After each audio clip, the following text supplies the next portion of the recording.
Ier, protecteur des arts et des lettres. François Ier devient roi en 1515. Il n'a que 20 ans. À peine couronné, il part se battre en Italie et remporte la bataille de Marignan, ce qui lui permet de revenir en France avec une autorité renforcée. Le roi établit sa cour à Paris, au palais du Louvre. François Ier est un roi respecté, qui gère un État bien organisé. En 1539, il signe l'ordonnance de Villers-Cotterêts, qui oblige les curés à tenir un registre des naissances. C'est le début de l'état civil. Le français est également déclaré langue officielle de l'administration à la place du latin. Conquis par les idées de la Renaissance, François Ier favorise la diffusion des savoirs et des connaissances. Pour développer l'éducation, il fait construire le premier grand établissement d'enseignement à Paris, le Collège de France.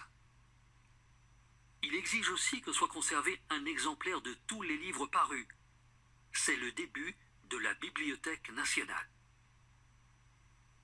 François Ier dépense sans compter dans la construction de nouveaux palais et châteaux, parmi lesquels Amboise, Blois, Chambord, et surtout le château de Fontainebleau, dont les travaux durent 40 ans. Pour le décorer, il fait appel aux plus grands artistes italiens de la Renaissance. Il y collectionne des objets d'art et constitue une impressionnante bibliothèque. Le plus célèbre de ces artistes est sans conteste Léonard de Vinci, que François Ier rencontre en Italie au début de son règne. Une véritable affection lie les deux hommes. Léonard de Vinci est un artiste et savant de génie. Il a laissé des milliers de dessins d'études scientifiques et des peintures mondialement connues comme la Joconde. Léonard reste en France jusqu'à sa mort en 1519.